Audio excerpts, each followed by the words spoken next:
بسم اللہ الرحمن الرحیم۔ ناظرین، ناظرات، سامعین، سامعات، آج کا ہمارا ایک اہم موضوع ہے۔ کوئی انسان نیکی کرتا ہے تو اس پر اس کو اجر ملتا ہے، اور اگر نیکی نہ کرے تو اس پر اس کو سزا ملے گی۔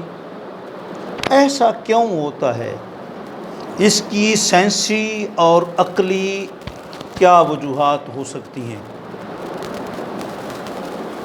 تو ذہن میں رکھیں کہ اللہ رب العزت نے انسانی وجود کے اندر دو چیزیں رکھی ہیں، ایک دائیں کندھے میں اور ایک بائیں کندھے میں۔ دائیں کندھے میں فرشتہ رکھا ہے، جی جب بندہ کوئی نیکی کرتا ہے تو وہ لکھتا ہے، اور بائیں میں بدی والا ہے یا شیطان ہے۔ جی تو دیکھیں کہ جس طرح انسان کے اندر دو چیزیں جاذب ہوتی ہیں، کبھی ایک اچھائی کا تصور پیدا ہوتا ہے تو وہ اچھے اعمال کرتا ہے، کبھی برائی کا تصور پیدا ہو جاتا ہے، نعوذ باللہ، تو برائی کی طرف راغب ہو جاتا ہے۔ جی فَأَلْهَمَهَا فُجُورَهَا وَتَقْوَاهَا، اللہ تعالیٰ فرماتا ہے انسان کے اندر ہم نے الہام کبھی اچھی باتوں کا کرتے ہیں، کبھی بری باتوں کا۔ تو ظاہر بات ہے کہ جب وہ نیکی کرتا ہے، دل میں نیک خیالات پیدا ہوتے ہیں، تو اس پر پھر ظاہر بات ہے فرشتہ لکھتا ہے، اور اللہ تعالیٰ بھی خوش ہوتا ہے، قیامت والے دن اس کو اجر و ثواب دے گا۔ انما یوفی الصابرون اجرہم بغیر حساب۔ اور جب وہ اچھے کام نہیں کرتا، برائی والے کرتا ہے، تو ظاہر بات ہے پھر اللہ تعالیٰ ناراض ہوتا ہے، پھر جو ہے وہ اس کو سزا ملتی ہے۔ جی اس لیے کہا گیا کہ اگر برائی کے بعد پھر نیکی کر لے، جی تو اللہ کریم وہ برائی کا اثر ختم کر دے گا اور جو ہے اس کو ثواب دے دے گا۔ ان الحسنات یذھبن السیئات، فرمایا کہ نیکیاں جو ہیں وہ برائیوں کو لے جاتی ہیں۔ تو ایک وجہ تو عقلی اس کی یہ ہے، اور دوسری اس کی سائنسی اور عقلی وجہ یہ بھی ہے کہ ایک ہیں چوپائے اور ایک ہیں درندے۔ جو چوپائے ہوتے ہیں نا، چار ٹانگوں والے، وہ گھاس کھاتے ہیں۔ جو درندے ہوتے ہیں نا، پھاڑنے چیرنے والے، ان کی خوراک گوشت ہوتی ہے۔ اگر چوپائے گھاس کھاتے رہیں گے تو ان کا معدہ صحیح رہے گا، وہ خوشحال رہیں گے، جی، اور مالک بھی ان پر خوش رہے گا۔ اور اگر معدہ ان کا خراب ہو جائے گا تو مالک بھی پریشان ہو جائے گا، جی۔ اور جو درندے ہیں وہ کیا کرتے ہیں؟ وہ درندے جو ہیں وہ گوشت کھاتے ہیں۔ اب اگر الٹ ہو جائے، درندے چارہ کھانا شروع کر دیں اور چوپائے جو ہیں وہ گوشت کھانا شروع کر دیں، تو ظاہر بات ہے کہ نظام درم برم ہو جاتا ہے۔ تو اسی طریقے سے اللہ رب العزت نے بھی انسان کے لیے ایک نیکی مقدر فرمائی، ایک بدی مقدر فرمائی۔ اب اگر نیکی کرتا رہے گا تو پھر ظاہر بات ہے درست رہے گا، ظاہر باطن اس کا درست رہے گا، اور اگر بد عمالیوں میں، بد اعتقادیوں میں مبتلا ہو جائے گا، ظاہر بات ہے کہ پھر جو ہے وہ اللہ رب العزت اس سے ناراض ہو جائے گا۔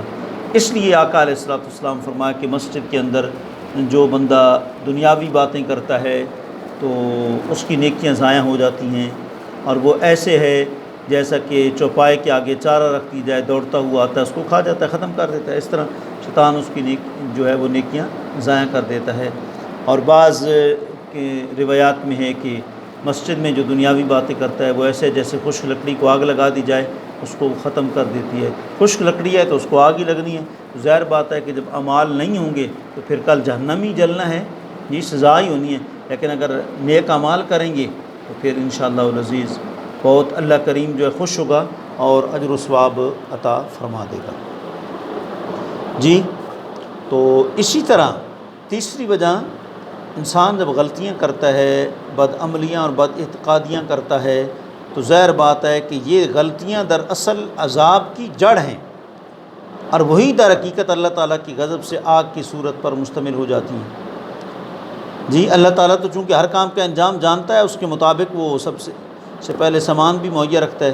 جس طرح پتھر پر نا سخت ضرب کوئی لگاتا ہے تو ظاہر بات آگ نکلتی ہے، تو اسی طرح اللہ تعالیٰ کا جو غضب ہے، جی اس کی جو ضرب ہے بد اعتقادیوں اور بد اعمالیوں سے، اس سے بھی پھر آگ کے شعلے جو ہیں وہ نکلیں گے، اور وہی آگ بد اعتقادیوں بدکاریوں کو کھا جائے گی۔ جیسے کہ ہم دیکھتے ہیں کہ بجلی کی آگ کے ساتھ خود انسان کی اندرونی آگ شامل ہو جاتی ہے، تب دونوں مل کر اس کو بھسم کر دیتی ہیں۔ اسی طرح پر اللہ تعالیٰ کے غضب کی آگ بد اعتقادی اور بدعمالی کی آگ سے بھڑکتی ہے۔ تو لہٰذا جو لوگ ایسے طور کی زندگی بسر کرتے ہیں کہ نہ تو سچی اللہ تعالیٰ کی معرفت حاصل کی کہ ان کے اعتقاد درست نہیں ہیں، اور نہ ہی بدعمالیوں سے باز رہتے ہیں، بلکہ ایک چھوٹے خیال پر بھروسہ کر کے دلیری سے گناہ کرتے ہیں، اور ان کو علم ہی نہیں ہوتا کہ دراصل ہر انسان کے اندر جو ہے وہ دوزخ کا شعلہ اور اندر کی نجات کا چشمہ ہے۔ دوزخ کا شعلہ نیچے جانے سے خود نجات کا چشمہ جوش مارتا ہے، لیکن یہ علوم حاصل نہیں ہو سکتے جب تک انسان حقیقی طور پر اسلام میں داخل نہ ہو۔ جس طرح اللہ نے فرمایا ادخلوا فی السلم کافہ ولا تتبعوا خطوات الشیطان انہ لکم عدو مبین، تم مکمل اسلام میں داخل ہو اور شیطان کی جو ہے پیروی نہ کرو، کیونکہ شیطان تمہارا کھلا دشمن ہے۔ ظاہر بات ہے انسان جب گناہ کرتا ہے تو نفس امارہ کا دخل ہوتا ہے یا شیطان کا حملے کا دخل ہوتا ہے۔ دیکھیں نا کہ ہم جو گناہ کرتے ہیں تو کہتے ہیں شیطان وسوسہ ڈالتا ہے، الذی یوسوس فی صدور الناس۔ اب جو شیطان نے گناہ کیا ہے، شیطان کے دل میں کس نے وسوسہ ڈالا؟ شیطان سے پہلے تو کوئی شیطان نہیں تھا، اس نے پھر کان من الجن ففسق عن امر ربی، رب کے حکم کی نافرمانی اس نے جو ہے وہ کیوں کیا، کس وجہ سے کی؟ شیطان تو کوئی نہیں تھا گمراہ کرنے والا، لیکن اس نے یہ کس وجہ سے کی؟ نفس امارہ کی وجہ سے کی۔ نفس امارہ کی وجہ سے انسان گناہ کرتا ہے، جس طرح کہ حضرت یوسف علیہ السلام کا قرآن میں ذکر موجود ہے، وما ابرئ نفسی ان النفس لامارۃ بالسوء الا ما رحم ربی۔ آپ فرماتے ہیں میرا نفس گناہ سے بری نہیں ہو سکتا، تب ہی بری ہو سکتا ہے اور برے کاموں کا حکم نہیں دے سکتا جب اس پر اللہ کا رحم ہو جائے۔ لہٰذا انسان کو بدعمالیوں سے بچانا چاہیے۔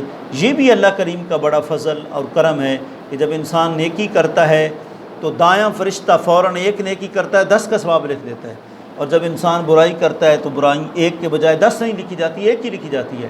اور پھر یہ بھی اللہ کا کرم ہے کہ نیکی جب کرتا ہے تو فوراً دائیں کندھے والا فرشتہ نیکی لکھ لیتا ہے، لیکن جب برائی کرتا ہے تو برائی والے بائیں کندھے والا فوراً نہیں لکھتا، بلکہ دائیں کندھے والے سے مشورہ کرتا ہے۔